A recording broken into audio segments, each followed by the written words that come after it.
वोक्षामि नियमसारम् केवली श्रुत केवली भणिदम्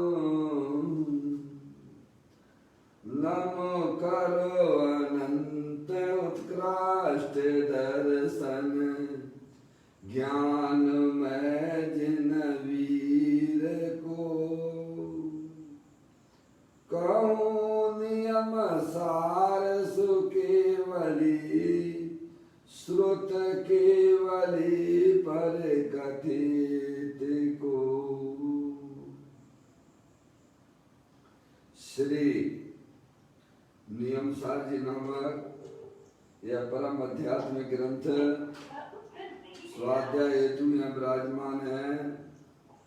आज से 2000 वर्ष पहले इस महान पवित्र ग्रंथ की रचना आचार्य श्री कुंद कुंद देव द्वारा इसी पवित्र भूमि पर की गई और इसके टीकाकार पदम प्रमलधारी देव मुनिराज हैं। ग्रंथ का नाम नियम सार है। नियम से करने योग्य कार्य अपनी आत्मा में सम्यक दर्शन, सम्यक ज्ञान, सम्यक चारित्र रूपी निर्मल पर्याय, पवित्र पर्याय, मोक्ष महारूपी पर्याय प्रकट करना, क्योंकि वह पर्याय स्वयं सुख स्वरूप है और अनंत सुख का कारण भी है। अनादि काल से हमारे आपके आत्मा में पर को अपना जानने वाली, पर को अपना मानने वाली, पर के साथ संबंध रखने वाली ऐसी मोराग देश रूपी मलिन पर्याय, अपवित्र रूप पर्याय प्रकट है,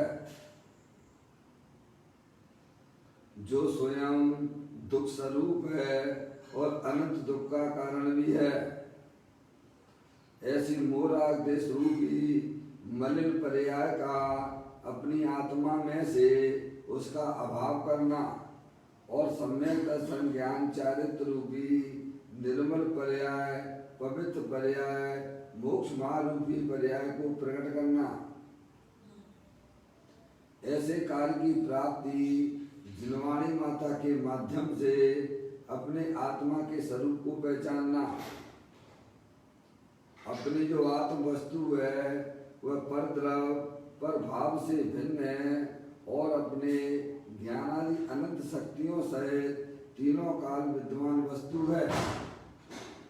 ऐसे ज्ञायक प्रभु परमात्मा का माँ जनवाणी माता के द्वारा परिचय करके तत्पश्चात शरीर रागादेक ये सब कर्मकृत वस्तुएं हैं। इनका हमारी आत्मा के साथ में किसी प्रकार का कोई संबंध नहीं है।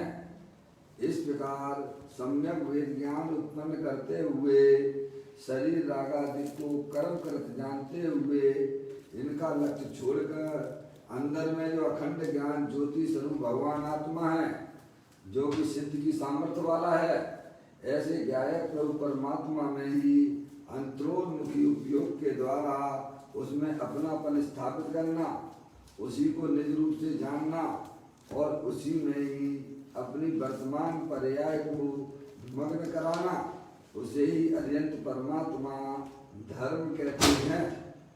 देखिएगा उसकी चर्चा आचार्य संतों ने, मुनिराजों ने एक एक गाथा, टीका और कलश के माध्यम से हमें अपने आत्म स्वरूप को समझाया है।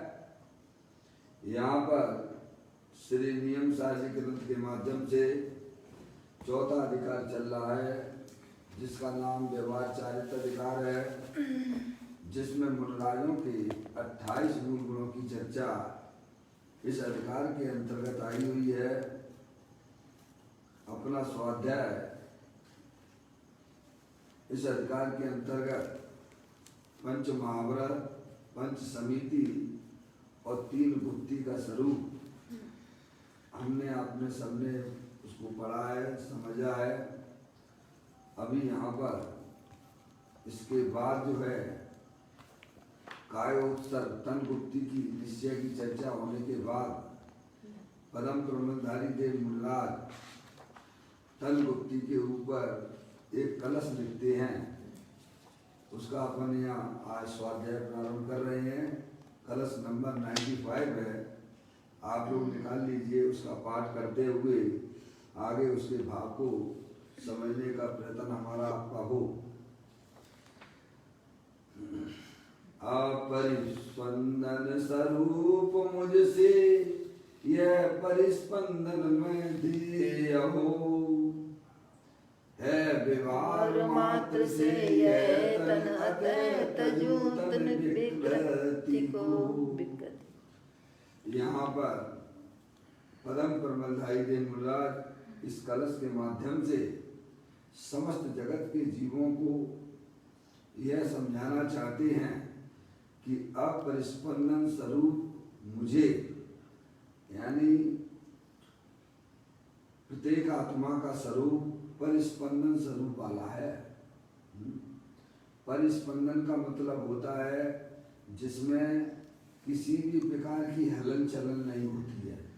क्या ऐसा निष्कृत स्वभावी भगवान आत्मा, समझ नहीं आप, उसको बोलते हैं परिस्पंदन आत्मक है।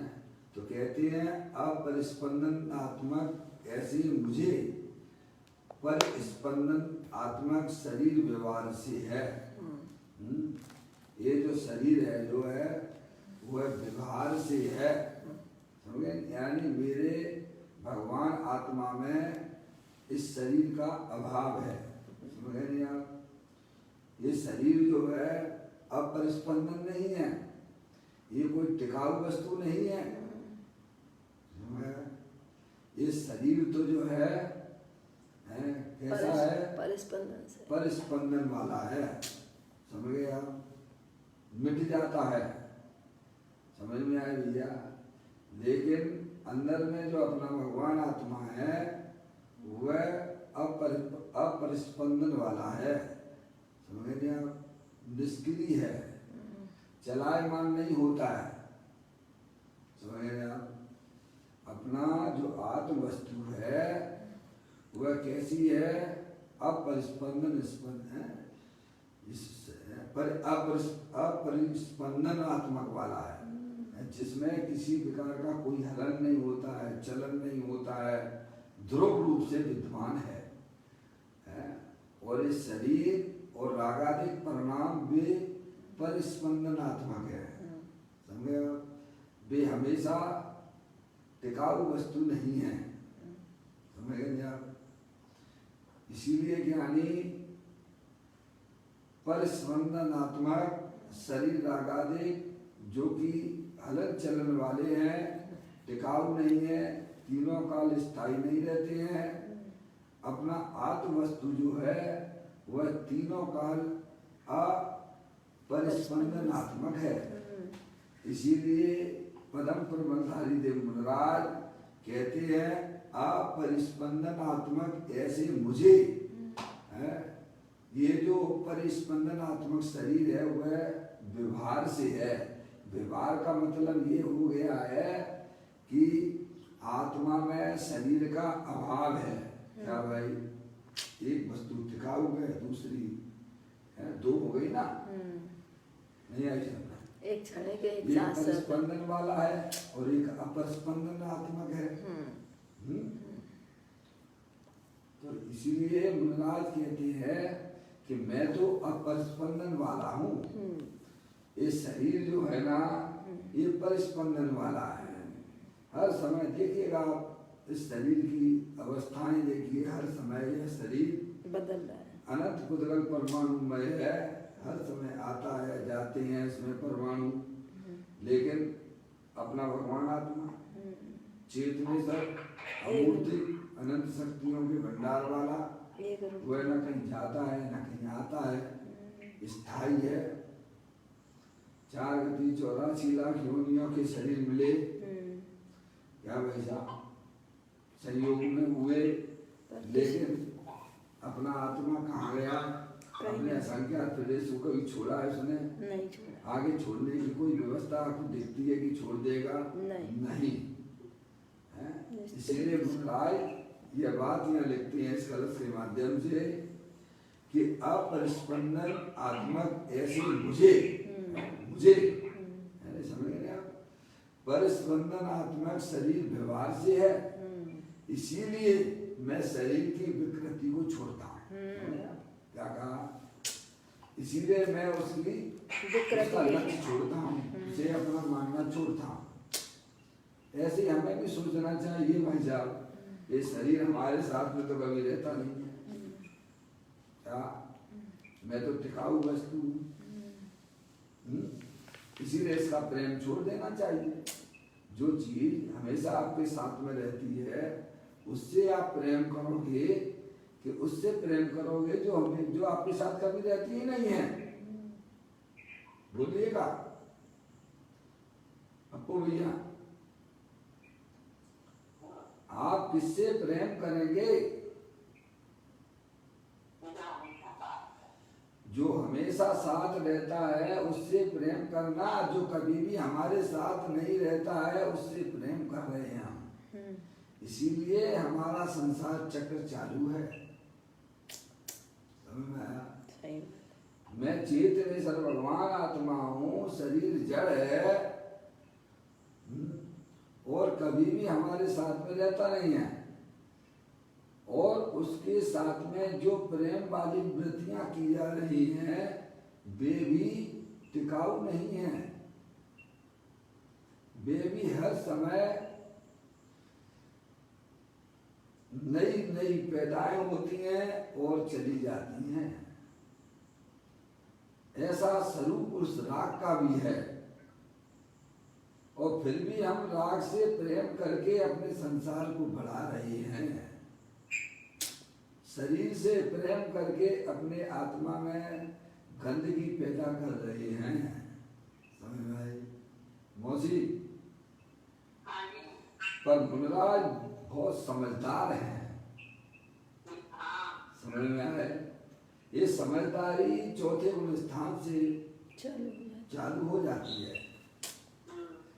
जब इस जीव को यथार्थ वस्तु स्वरूप का ज्ञान हो जाता है तब वह जो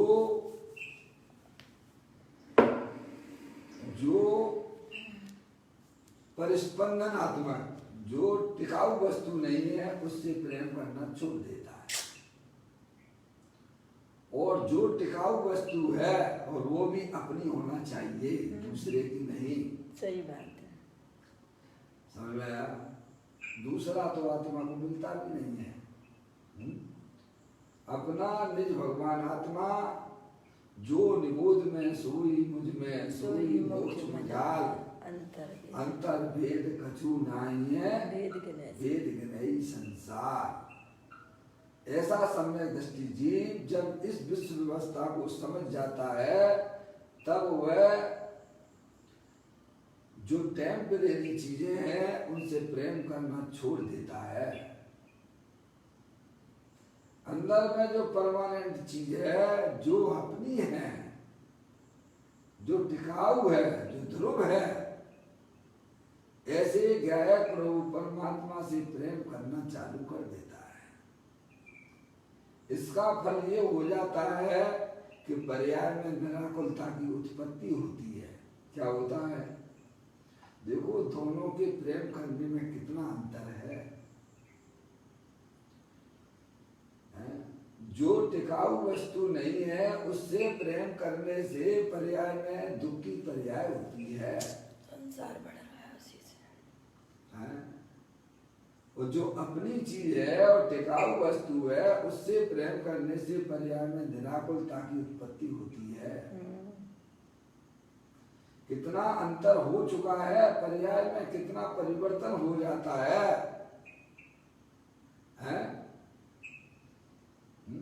आई समझ में आपको? वैसा हम अनादिकाल से यही भूल करते चले आ रहे हैं।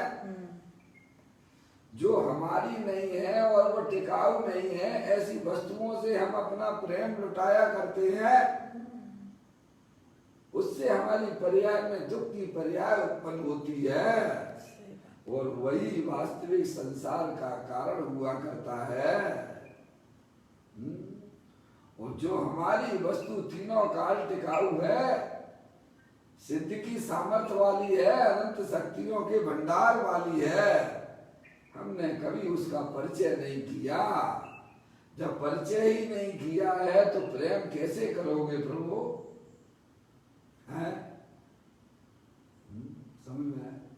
ज्ञानी जीवों को अपने आत्मा का परिचय होने से, पर पदार्थों का यथार्थ ज्ञान होने से वे शरीर और रागादि से प्रेम करना छोड़ देते हैं, और जो अपनी वस्तु है वह टिकाऊ है उससे प्रेम करते हैं। वह तो हमेशा अपने साथ में रहेगी ना,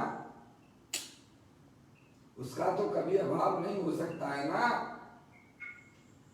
तो ऐसी वस्तु से क्यों प्रेम नहीं किया जा रहा है? ज्ञानी जीव करते हैं, ज्ञानी जीव यही धंधा करते हैं। समझा? जो चीज हमारी थी और हमारे साथ में अनंत काल तक रहती है, उससे प्रेम कीजिए, उसे अपना मानिए, उसमें अपनी पर्याय को मस्त कीजिए। तो देखो पर्याय में क्या क्या नए नए रूप आपको मिलेंगे। आनंद की पर्यायों के रूप नाना प्रकार के मिलते हैं। अज्ञानी जीवों की पर्याय में नाना प्रकार के, पर पदार्थों से प्रेम करने का फल नाना प्रकार की दुख की पर्याय हुआ करती हैं। वीतराग की अनुभूति करना, वहां पे हर बार नई नई आपको इच्छा होती है, आज नया नया भोजन करें। क्या इच्छा होती है? क्या इच्छा होती है भैया? रोज नया नया। समस्त अज्ञानी जीवों को नया नया स्पर्श इंद्री का भोग चाहिए।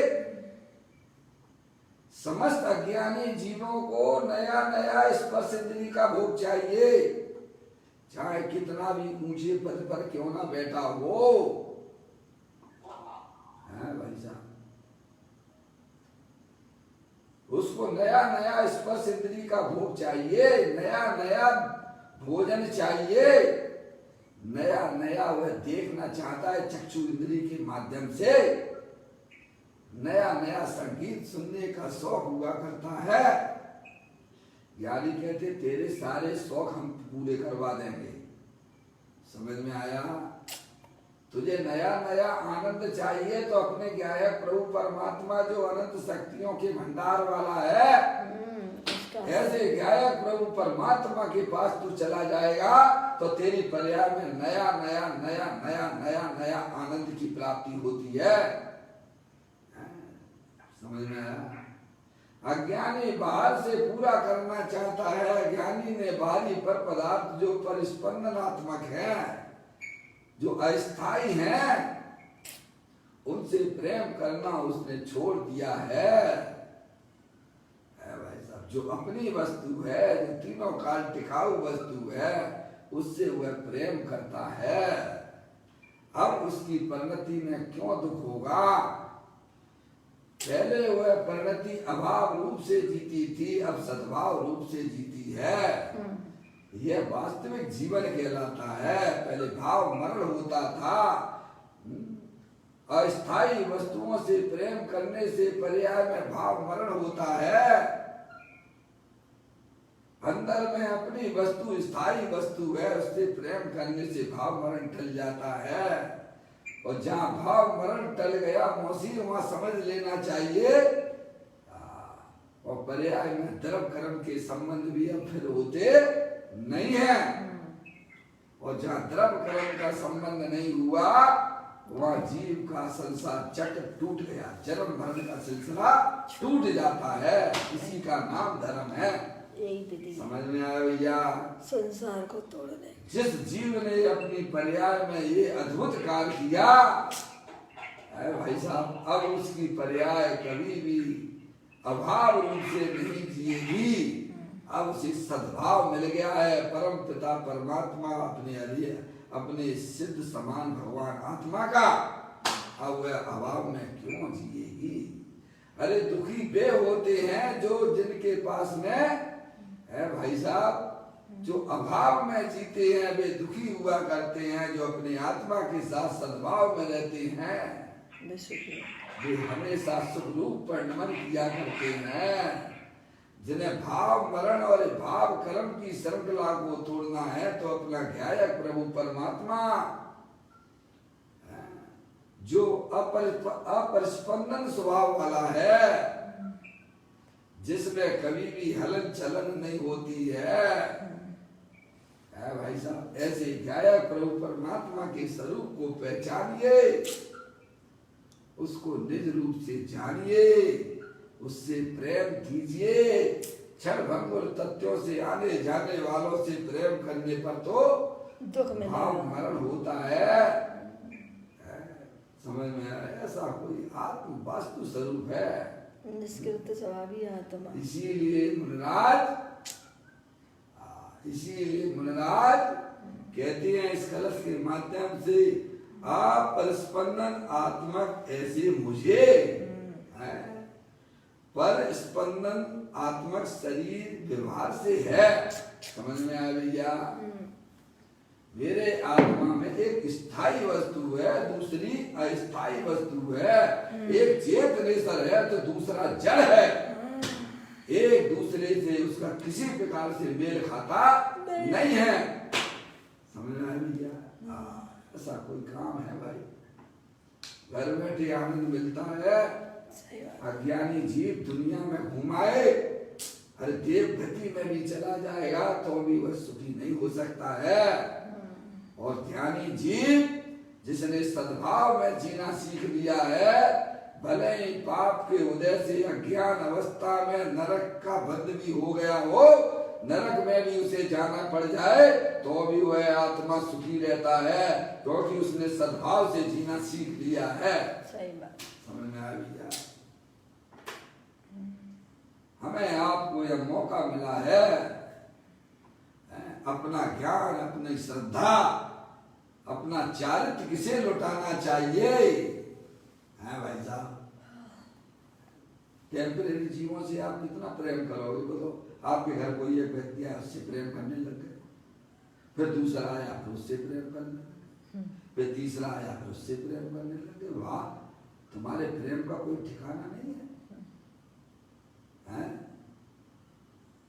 वाह, गंगा गए गंगादास, जमुना गए जमुनादास। अरे हमारी श्रद्धा इतनी कमजोर है क्या? हैं? तो दूसरों को लुटाने के लिए है क्या? हमारा ज्ञान इतना सस्ता है क्या? हैं भाई साहब? हम श्रद्धा, ज्ञान, चारित्र वीर उसको लुटाएंगे जो हमारी होगी क्या भाई साहब? जो हमारा साथ कभी नहीं छोड़ेगी, ऐसा अपना भगवान आत्मा है, असंख्यात प्रदेशी अनंत शक्तियों के भंडार वाला। नाना प्रकार के शरीर आए और आकर चले गए, पर मेरा भगवान आत्मा तीनों काल स्थायी रूप से रहता है। ज्ञानी समझ जाते हैं और वह समझकर शरीर राग आदि की दृष्टि छोड़ते हुए अंदर जो चेतनेश्वर वस्तु जो स्थायी रूप से विद्यमान है, सुख स्वरूप है, आनंद का भंडार है, ऐसे गायक प्रभु परमात्मा के पास में अपनी पर्याय को ले जाते हैं। उसे ही वास्तव में सच्चा काय उत्सर्ग कहा जाता है। क्या ये करो ना? कहते हैं अपरिस्पंदन आत्मक ऐसे मुझे, पर स्पंदन आत्मक शरीर समझ, क्षण भंगुर व्यवहार से है। समझे? व्यवहार का मतलब ये है कि भाई साहब, आत्मा में शरीर नहीं है, शरीर में आत्मा नहीं है, व्यवहार से कहा जाता है। दोनों का मेल नहीं है ना कहीं से। इसीलिए मैं, कौन मैं? यानी चेतनेश्वर पदार्थ। मैं यानी अमूर्त मैं माने आत्मा। मैं का मतलब ये है कि पदम परमलधारी के मनराज कहते हैं क्या? उनका कलेक्शन ना है ना, वे अपन को समझाती है ना कि मैं तो त्रिकालिक ध्रुव भगवान आत्मा अपस्पंदन स्वभावी वाला है, उससे मैं प्रेम करता हूँ, उसे अपना जानता हूँ, समझ नहीं आप? इसीलिए मैं, शरीर जो है परिस्पंदनात्मक है, टिकाऊ चीज नहीं है। इसीलिए मैं यानी परम ब्रह्मधारी देव मुनिराज क्या करते हैं? इसीलिए मैं शरीर की विकृति को छोड़ता हूँ।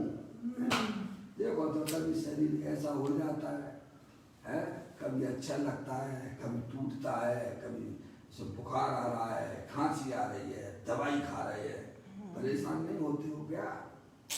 उसका स्वरूप है? क्यों?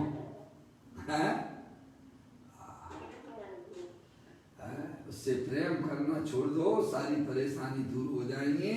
अपना भगवान आत्मा से प्रेम करने लग जाओगे, है भाई साहब। फिर बाजू में बहुत सारे लोग रहे तो उससे हमें क्या लेना देना है? बात तो प्रेम करने की है ना, अपना मानने की है ना। इसीलिए मुनिराज मैं शरीर की विकृति को छोड़ता हूँ। शरीर परिस्पंदनात्मक है, मैं अपरिस्पंदनात्मक हूँ, स्थायी वस्तु हूँ। इसीलिए मैं शरीर का लक्ष्य छोड़ता हूँ। शरीर को अपना मानना तो चौथे गुण स्थान में ही हो जाता है, चौथे गुण स्थान में ही है। शरीर को अपना जानना मानना तो छोड़ ही देते हैं, पर शरीर के प्रति होने वाले जो रागादिक प्रवृत्ति है उसको भी मैं अब छोड़ता हूँ। और कहाँ जाता हूँ? अपने गायक प्रभु परमात्मा में जाता हूँ। कहाँ जाते हैं? जाने वाली पर्याय है, छोड़ने वाली पर्याय है। समझ आया? देखिएगा, ये बात तो हमें पदम प्रबंधाई देव मुनिराज ने मूल कलश में 95 नंबर के कलश के माध्यम से जगत के समस्त जीवों को एक संदेश दिया। मैं प्रेम करता हूं तो किससे करता हूं? मैंने छोड़ा है तो किसको छोड़ा है? जो हमारा नहीं है। क्या भाई साहब? जो मेरा है उससे मैं प्रेम करता हूं, ये न्याय की बात है। अपनी चीज को अपनी जानना, पर की चीज को अपनी नहीं मानना, ये तो न्याय संगत बात है ना। अब इस धर्म को आप धर्म क्यों नहीं समझते हो? बाहरी क्रिया कांड को ही धर्म क्यों समझ के बैठे हो भाई? हैं भाई साहब? ये बात हमें पदम परमहंस देव मुनिराज ने इस कलश के माध्यम से समझाई है। अब देखिएगा, इसी कलश के ऊपर पूज्य गुरुदेव श्री ने जो यहाँ इसका व्याख्यान किया है उसको अपन यहाँ प्रवचन रत्न चिंतामणि के माध्यम से इसका यहाँ स्वाध्याय कर रहे हैं।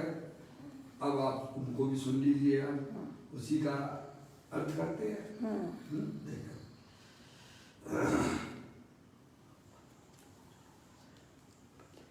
पेज नंबर 217 पर है, तीसरा भाग चल रहा है इसका।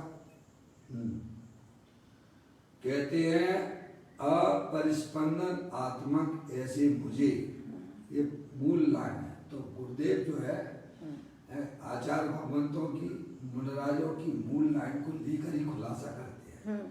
वह अपनी तरफ से एक शब्द भी नहीं बोलते, उसमें नहीं मिलाती है। ये पूज्य गुरुदेव श्री की सबसे बड़ी विशेषता रही है। समझ में आई?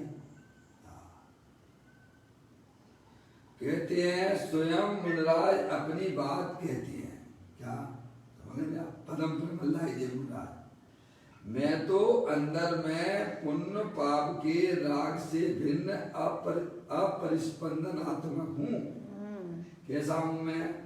पुण्य पाप के जो भाव चलते हैं उनसे, अरे बोलो तो, अष्ट परिस्पंदन हूँ।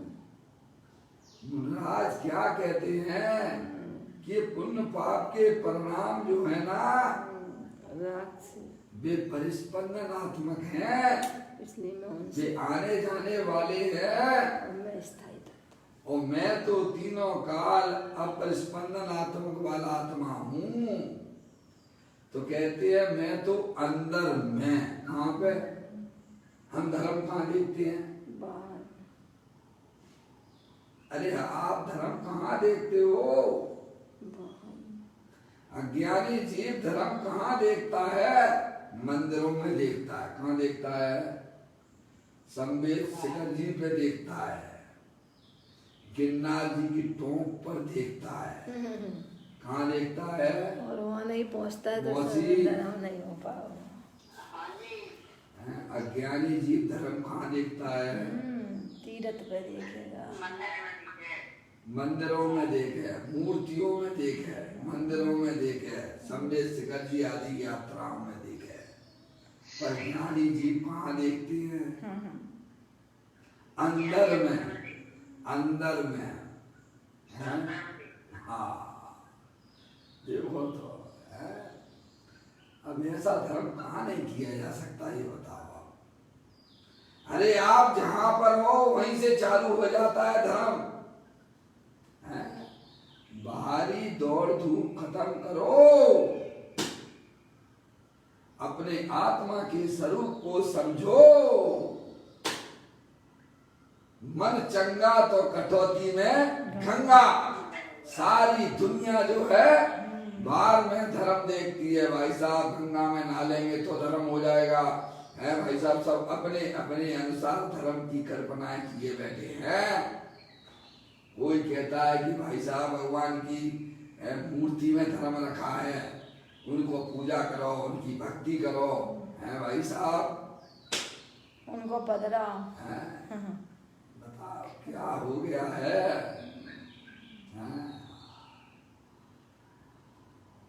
मुनराज कहते हैं मैं तो अंदर में पुण्य पाप के राग से भिन्न है भाई साहब, अपरिस्पंदन आत्मा हूं। ये हमारी आत्मा की पर्याय में जो राग की पर्याय उत्पन्न होती है, मैं तो उससे निराला अपरिस्पंदन आत्मक स्थायी वस्तु हूं। समझ में आया भैया? चिंता मत करो, हम आप सब भी है, ऐसी चीज हमारे पास में भी है, पर हमें उसकी खबर नहीं है। क्या कहा? उसके लिए तो गिरफ्त चूका करते हैं, और काय के लिए है? सही बात है? कहते हैं मैं तो अंदर में पुण्य पाप की राग से भिन्न है। पुण्य पाप के परिणाम आत्मा से भिन्न है। जैसे मूंगफली होती है ना, मूंगफली का ऊपर का छिलका मोटा वाला वह भिन्न है मूंगफली के दाने से। क्या भिन्न है?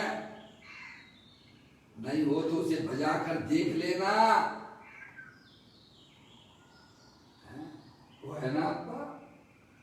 बादाम चढ़ाते हो ना भगवान को, किसको चढ़ाते हो? आज तक भगवान को नहीं दिया तुमने बादाम। समझ में आया भैया? उसको बजा के देखना कि वह ऊपर वाला मोटा वाला छिलका अंदर में रहने वाली वह मिगी से भिन्न है। क्या भिन्न है?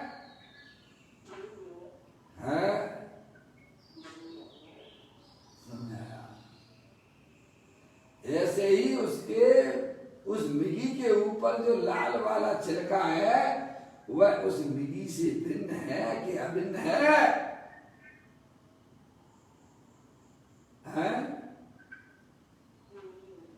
भिन्न है। ऐसे ही शरीर रूपी मोटा छिलका अपने चेतनेश्वर भगवान आत्मा से भिन्न है कि अभिन्न है?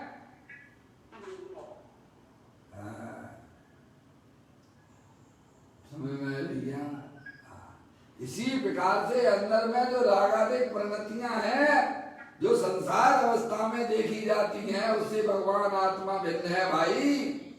उसको जानने की बात ज्ञानी करते हैं, उसमें अपना पन स्थापित करो।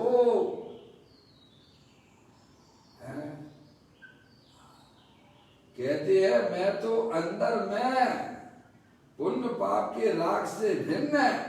ये रागादिक प्रवृत्तियां हमारे आत्मा से अत्यंत भिन्न है। जैसे शरीर आत्मा से भिन्न है, वैसे ही रागादिक प्रवृत्तियां भी भिन्न है। अर्थात पुण्य पाप के विकल्प में ना आऊं, ऐसा मुनराज कहते हैं। ऐसी मैं वस्तु हूँ। क्या समझ गए? कैसी वस्तु हूँ? ना मैं शरीर रूप होता हूँ, मैं नागरिक रूप में नहीं होता हूँ, मैं तो चेतन से भगवान आत्मा अनंत शक्तिमय ही रहता है। मैं उस रूप कभी नहीं होता। कहते हैं पुण्य पाप के विकल्प में ना जाऊं, जो चीज हमारी नहीं है उसमें क्यों जाऊं? है? ऐसी मैं वस्तु हूँ।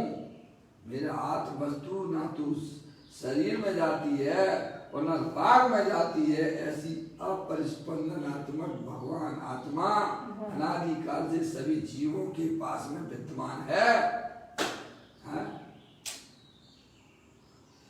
मैं ध्रुव, अब मुन्नाथ कहते मैं ध्रुव स्वरूप चैतन्य ब्रह्म भगवान आत्मा अपरिस्पंदन आत्मक हूँ। कैसा हूँ मैं? मैं ध्रुव स्वरूप कैसा हूँ? स्थायी रूप से वो। मैं ध्रुव स्वरूप चैतन्य ब्रह्म है। मंदिर में जो भगवान विराजमान है वे चेतन है कि अचेतन है? अरे बोलो ना। अचेतन कहने में डर लगता। बनारसी दास जी मालूम क्या कहते उसे? कई उदास रहे प्रभु कारण, कई कहें उठ जाए कहीं के, कई प्रणाम करें गल मुहूर्त। कई प्रणाम करें गल मुहूर्त, यानी प्रतिमा जो मंदिर में कई लोग जो है प्रतिमा को जो है नमस्कार करते हैं। कई प्रणाम करें गल मुहूर्त, मूर्ख है वे। क्या भैया? जब ये बात जब कही जाती है तो अज्ञानी जी बौखला जाता है। तो फिर मंदिर में दर्शन करने नहीं जाए क्या? क्या कहते हैं? क्या मूर्ति को नमस्कार नहीं करें क्या? अरे आज तक तुमने मूर्ति को नमस्कार किया कहाँ है? और तुम कर भी नहीं सकते हो। तुम तो अहंकार करते हो। समझ में आया भैया? इसीलिए तो योगेंद्र महाराज ने अपने परमात्म प्रकाश जी में ये बात लिखी है कि अज्ञानी जीव ने आज तक ना तो अरिहंत भगवान को नमस्कार किया और ना अपने आत्मा को नमस्कार किया। और जो अपने आत्मा को नमस्कार करते हैं वे अनंत अरिहंत परमात्मा को नमस्कार करते हैं, अनंत सिद्ध परमात्मा को नमस्कार करते हैं। नमा समय साराए स्वान भूतिया चकात से। समय आ लिया। कहते हैं मैं ध्रुव स्वरूप चैतन्य बिन भगवान आत्मा चैतन्य में मैं कैसा अकृत्रिम चेतनेश्वर भगवान आत्मा दे देवल में विराजमान है। वह शरीर से और राग से भिन्न है। शरीर और राग वे परिस्पंदनात्मक हैं, वे स्थायी वस्तु नहीं है। अपना चेतनेश्वर भगवान आत्मा ध्रुव है, अपरिस्पंदनात्मक है, अकृत्रिम है। उसे किसी ने बनाया नहीं है। जैसे लोक में अकृत्रिम जिन हुआ करते हैं, किसने बनाया? इसीलिए तो उनको अकृत्रिम जिन बोलते हैं ना। पर वे जड़ है और मैं चेतन ब्रह्म हूँ। क्या भाई साहब? अंतर इतना है उनमें और मेरे में। जमीन आसमान का अंतर है। जड़ अकृत्रिम जिन भी हैं इस दुनिया में, लेकिन वे अकृत्रिम जिन वे जड़ है और मैं चैतन्य ब्रह्म हूँ। समझ में आया भैया? अकृत्रिम हूँ परंतु चैतन्य ब्रह्म हूँ। मुझे ऐसे चैतन्य ब्रह्म अकृत्रिम जिन के दर्शन करने की इच्छा नहीं होती है क्या? क्यों नहीं होती? अरे जो कभी हमारा साथ कभी छोड़ता ही नहीं है, सही बात है। इन फ्यूचर में भी कभी हमारा साथ छोड़ेगा ही नहीं, ऐसा अकृत्रिम चिद्बिम्ब चैतन्य प्रभु परमात्मा देवल में विराजमान है। ये शरीर तो आने जाने वाला है और इससे प्रेम करने वाले शरीर से वे भी आने जाने वाले तत्व हैं। उनसे मेरे भगवान आत्मा का किसी प्रकार से कोई मेल होता नहीं है। ऐसे अकृत्रिम चिन्मय चैतन्य स्वरूपी भगवान आत्मा का मनराज दर्शन किया करते हैं, उसका सेवन करते हैं, है भाई साहब। इसलिए उनकी परिणति में आनंद बरतता है। सबके पल्ले लाल लाल बिना कोई नहीं, गांठ खोल देखी नहीं ताता, और गांठ खोल देखी नहीं ताता पर्याय में कंगाल हो रहा है, पागल हो रहा है, दुखी हो रहा है, मरा हो या दुखी जा रहा है। पूरा अपना मैगा जीवन इन पंच इंद्रिय के विषयों की तरफ भागा जा रहा है। मेरा मैगा जीवन, ये मनुष्य जन्म की एक एक समय की कमाई, भाई साहब तू अनंत काल बैठा हुआ खाएगा सिद्ध परमात्मा बनके। सर्वबुद्धि नहीं आ रही है। अभी हमें इस मनुष्य पर्याय की कीमत नहीं आती है।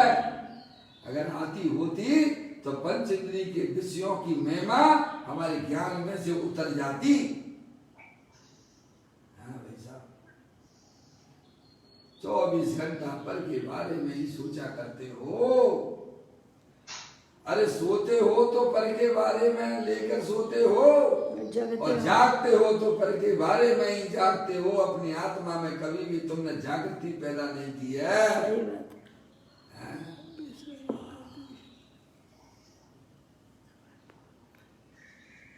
कहते हैं कि पुण्य पाप के विकल्प में ना आऊं, ऐसी मैं वस्तु हूँ चेतनेश्वर भगवान आत्मा।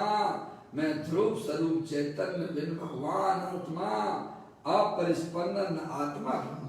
कैसा हूँ मैं? समझ ये करते हैं मुनराज।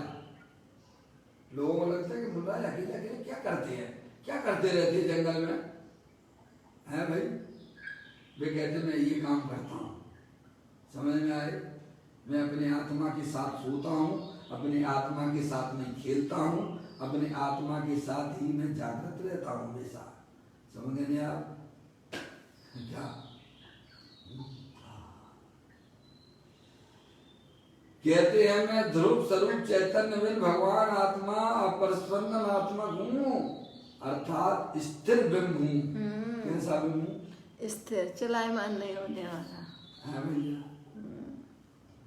हम तो चलायमान की दृष्टि कर रहे हैं, स्थायी चीज को देखते। ऐसे स्थिर बिंब के पास चले जाओ, सब छुट्टी हो जाएगी। सारे दुख में, सारे दुख जो पर्याय में होने वाले हैं ना, सब विलय को प्राप्त हो जाती है। इसीलिए ज्ञानी को चतुर कहते हैं। क्या कहा है? चतुर वही है। समझ में आई? वह स्थिर ब्रह्म हूं। अब देखिए, शरीर और पुण्य पाप आदि समस्त कंपनमय है। मौसी देखिएगा क्या कह रहे हैं? शरीर, ये शरीर जड़, और अंदर में होने वाले पुण्य पाप के परिणाम वे सब कंपनमय हैं। यानी कंपनमय यानी परिस्पंदन, चलायमान, आने जाने वाले। मेहमान आपके यहाँ आती है तो कितने दिन रहती है?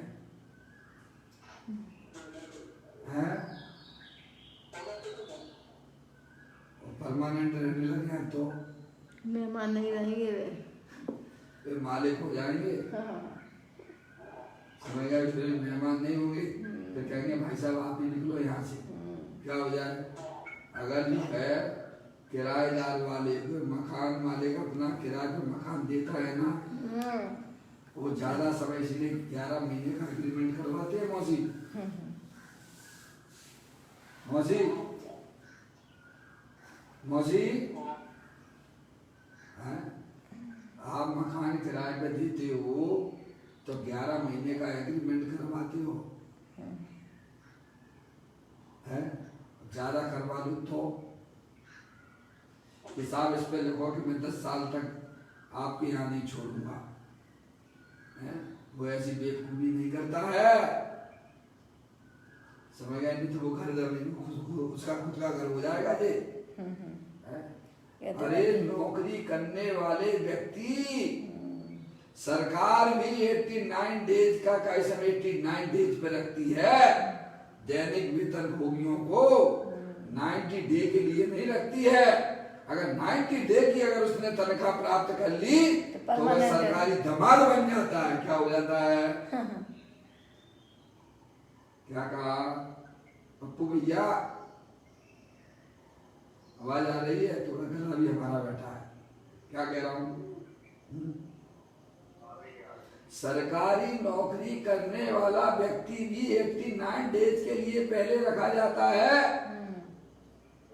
90 डे के लिए नहीं रखते हैं। और 90 डे के लिए अगर रख लिया जावे तो सरकारी धमाल हो जाता है, फिर उसे आप निकाल सकते नहीं हो। 89 डेज पे भी रखा गया है, अगर 90 डे की अगर उसने तनख्वाह ले ली है तो कोर्ट में पहुंच जाएगा भाई साहब। बात समझ में आ रही भैया? हम अपना मकान किराए पे देते हैं तो 11 महीने का ही क्यों देते हैं, 12वें महीने का क्यों नहीं देते हैं? इसीलिए लोग जो है ना भाई साहब, आपने देखा होगा कोर्ट में पहुंच जाते हैं, लड़ाई करते रहिए आप। भाई साहब पहले एग्रीमेंट करो 11 महीने का, तो उनकी सब किताबों में लिखा हुआ है, वकीलों की किताबों में, समझ गए आप? और फिर आप लड़ते रहिए जिंदगी भर तक।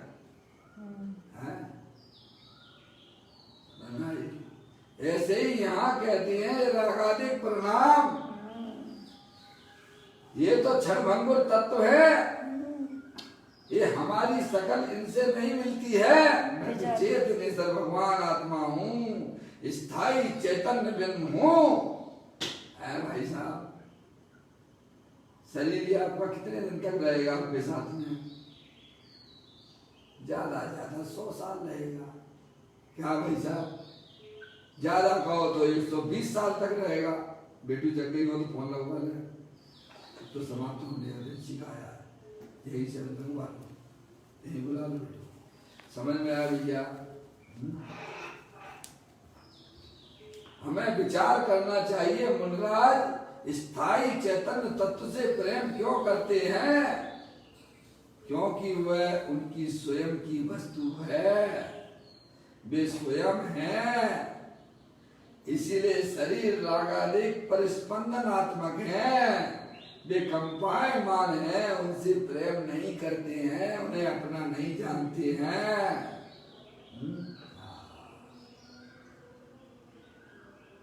कहते हैं शरीर और पुण्य पाप आदि समस्त कंपनमय हैं, परिस्पंदन है, जबकि मेरा निज स्वरूप अपरिस्पंदन है।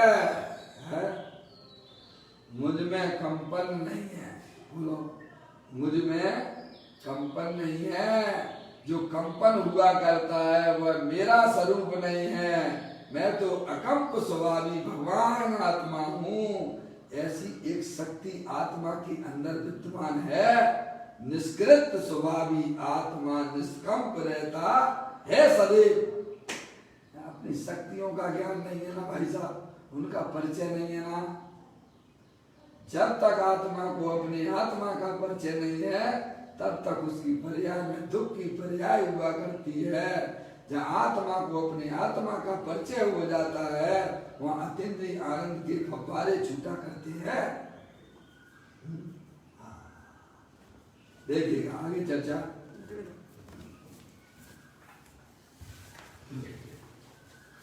मौसी का नानी का क्या कहते हैं? मुनिराज ऐसा काम क्यों करती है?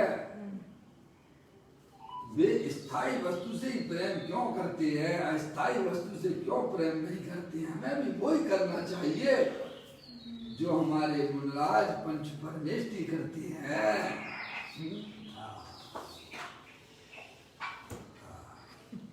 मम्मी बहुत लेट हो गई आप। कोई बात नहीं। देखिए यहाँ कहते हैं मुनिराज आप परिस्पंदन स्वभावी अपना जो भगवान आत्मा है उससे प्रेम करते हैं, उसे अपना जानते हैं, उसे अपना मानते हैं। परिस्पंदन रूप जो पुण्य पाप के परिणाम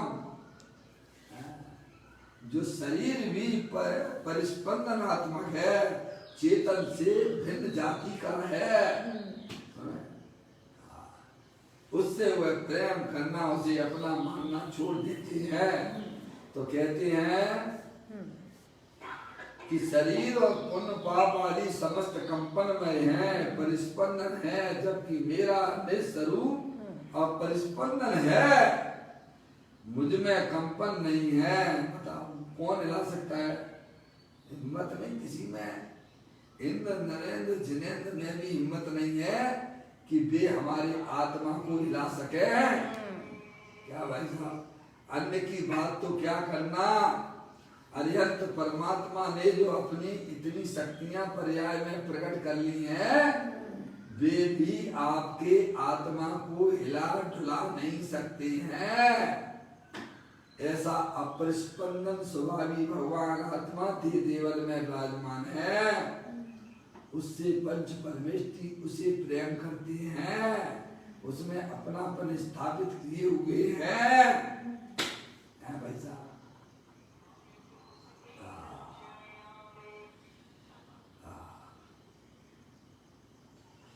कहते हैं मेरा निस्वरूप अपरिस्पंदन है, मुझ में कंपन नहीं है, अस्थिरता नहीं है, और पुण्य पाप के विकल्प भी नहीं है। मैं तो स्थिर बिंब, कैसा हूँ? शांत, बोल बोल स्थिर बिंब हूँ। ऐसा देवन में विराजमान भगवान आत्मा ज्ञानानंद मूर्ति स्थिर बिंब है, अकृत्रिम है। क्या भाई साहब, और आनंद से भरपूर है। स्थायी वस्तु से प्रेम करना कि नहीं करना? अरे नौकरी चाहिए तो टेम्परेरी चाहिए कि स्थायी चाहिए? स्थायी चाहिए। तो वो अपना आत्मा ही स्थायी रूप से विद्यमान है। शरीर रागादिक तो जो है प्रेम करने लायक नहीं है, वे तो सब विजाती तत्व हैं, वे स्थायी भी नहीं है। अपना चेतन बिंब है भाई साहब। अपनी बात को चला होती है, अपने बच्चों से प्रेम करना अलग बात होती है। दूसरे बच्चों से प्रेम करने में और अपने बच्चे से प्रेम करने में कितना अंतर है। क्यों भैया? अनुभव तो हमें सबको है ना, इसीलिए ज्ञानी जीव अपनी चीज से प्रेम करते, अपने चैतन्य स्वरूपी भगवान आत्मा जो अपरिस्पंदन है, मुझ में कंपन नहीं है, स्थिरता नहीं है, पुण्य पाप के विकल्प भी नहीं है। मैं तो स्थिर बिंब, शांत आनंद कंद, कैसा हूं? स्थिर हूं, आनंद स्वरूप हूं। ऐसे मुझ परिस्पंदन आत्मा शरीर व्यवहार से है। ये मूल कलश चल रहा है, मूल कलश में ये सारी बातें लिखी हुई हैं। हम पढ़ते नहीं हैं, समझते नहीं हैं, तुरंत पेज बदल देते हैं फटाक से, और रुकते नहीं, हमारा उपयोग वह रुकता नहीं है। पता नहीं क्या तो दौड़ लगाता है। धर्म के नाम पे भी पाप के कार्यों में तो दौड़ लगा ही रहा है, पुण्य के कार्य, लेकिन धर्म के कार्य में भी स्थिरता बिल्कुल भी नहीं है कि आचार भगवंतों के शब्दों को, भाव को वहां रुके, पढ़े, समझे। इतनी भी स्थिरता नहीं है उपयोग में, समझिएगा। और पढ़ ले साहब, ये गाथा भी पढ़ ले, वो वाली भी पढ़ ले, इनका भी सुन ले, उनका भी सुन ले, हैं भैया। बच्चे में जिंदगी निकालते रहना, इसी में जिंदगी पूरी मनुष्य पर्याय व्यर्थ करना। समझ में आया भैया? कभी भी अपने ज्ञान को नहीं खोलना, आचार भगवंतों की बातों को ध्यान से नहीं पढ़ना। बच्चे उपसम ज्ञान बढ़ा लें बस, इसका भी से क्या हो जाएगा उससे? 11 अनुकूल की पार्टी तो तुम हो चुके हो ना, अब क्या और कमी रह गई तुम में? कहते हैं मुझ में व्यवहार से यह परिस्पंदनात्मक पुण्य पाप और शरीर आदि है, वे निश्चय से मुझ में नहीं है। समझ गया? ये सब व्यवहार से है। पर्याय में निमित्त नैमित्तिक संबंध होने से शरीर आदि मुझ में है, ऐसा व्यवहार से कहा जाता है। बताया था मैंने आपको, शरीर का और राग का निमित्त नैमित्तिक संबंध है, आत्मा का तो निमित्त नैमित्तिक संबंध भी नहीं। मेरा भगवान आत्मा निमित्त नैमित्तिक संबंध से भी पार है। निमित्त नैमित्तिक संबंध तो एक समय की पर्याय राग के साथ में शरीर और बाहरी पर पदार्थों का है, और मैं तो उससे भिन्न भगवान आत्मा हूँ। क्या हूँ भैया? हैं मम्मी? हाँ बस ये है भाई, मूल बात है। पर्याय में निमित्त नैमित्तिक संबंध होने से पर्याय में शरीर आदि मुझ में ऐसा व्यवहार से कहा जाता है, राग की अपेक्षा से कहा जाता है भाई साहब। परंतु वस्तुता तो वह मुझ में नहीं है, व्यवहार से कहा जाता है, अर्थात है नहीं उसे कहना, है नहीं उसे कहना। है भाई साहब, घर मेरा है, कहा ना, है नहीं तो भी कहा जाता है, उसका नाम व्यवहार है। अर्थात जो नहीं है उसे कहना वह व्यवहार है। आत्मा में शरीर आदि हैं क्या? नहीं, तथापि व्यवहार से आत्मा में कहे जाते हैं।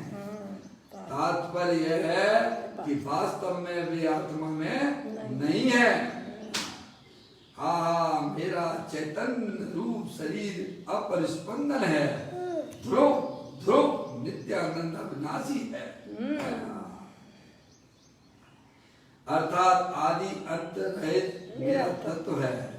ऐसे मुझे यह परिस्पंदनात्मक विकार और शरीर कैसे हैं? शरीर और विकार कैसे हैं?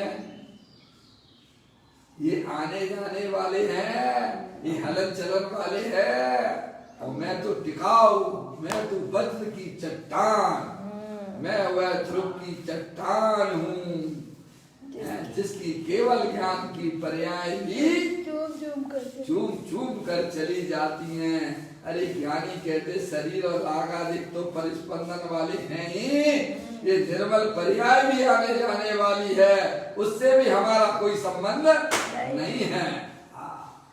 समझ में आया भैया? कहती है ऐसे मुझे यह परिस्पंदनात्मक विकार और शरीर है, ऐसा व्यवहार से कहा जाता है।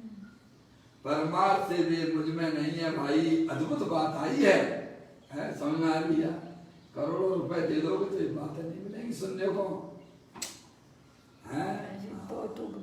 अपने आत्म कल्याण की बात है, वस्तु स्वरूप को प्रकाशित करने वाली बात है। धन कन कंचन राज सुख सभी सुलभ कर जाए, दुर्लभ है संसार में एक यथार्थ ज्ञान। ये यथार्थ ज्ञान है, समझ आया?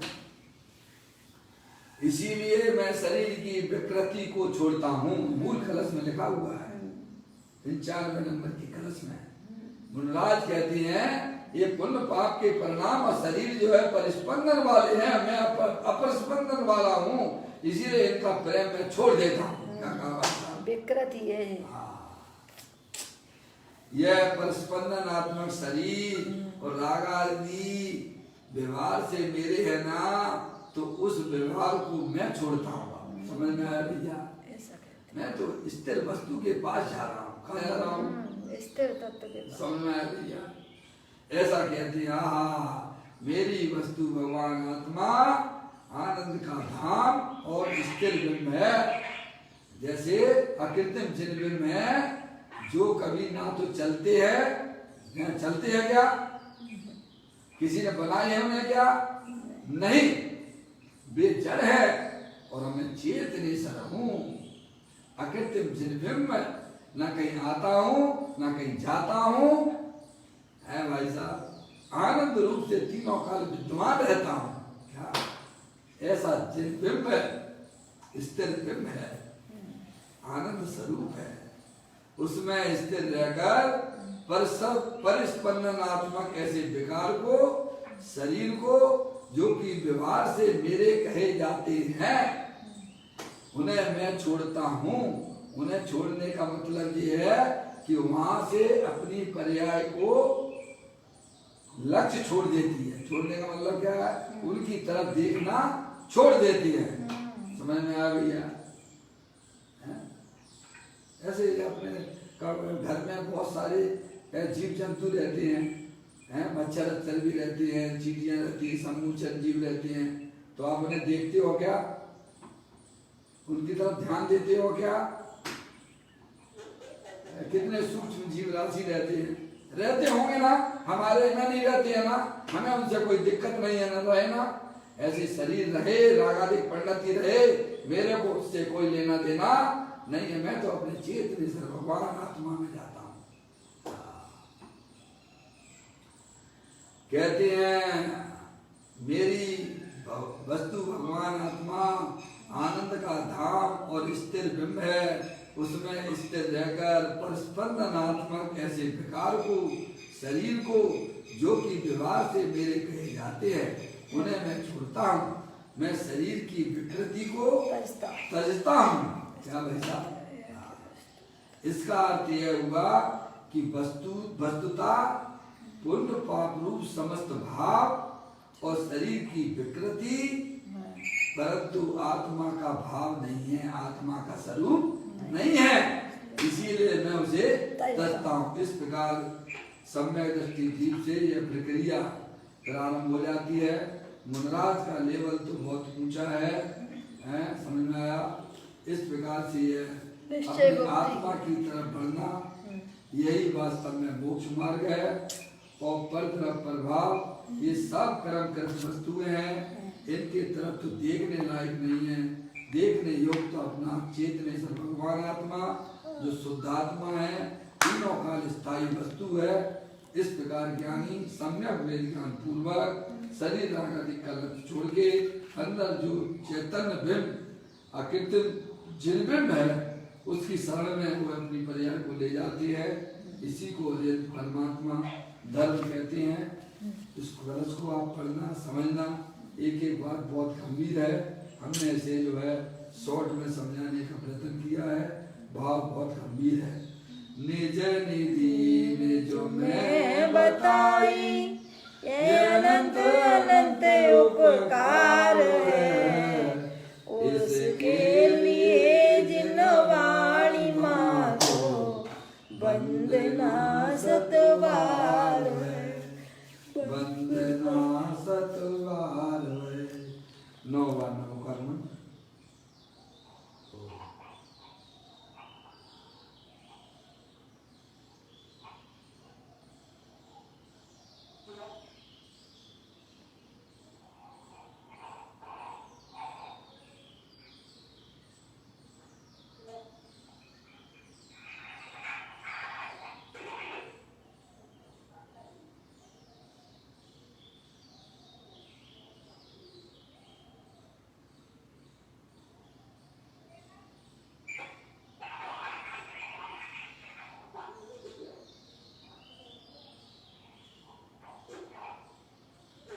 बोलो द्वादशांग निर्वाणी माता की जय।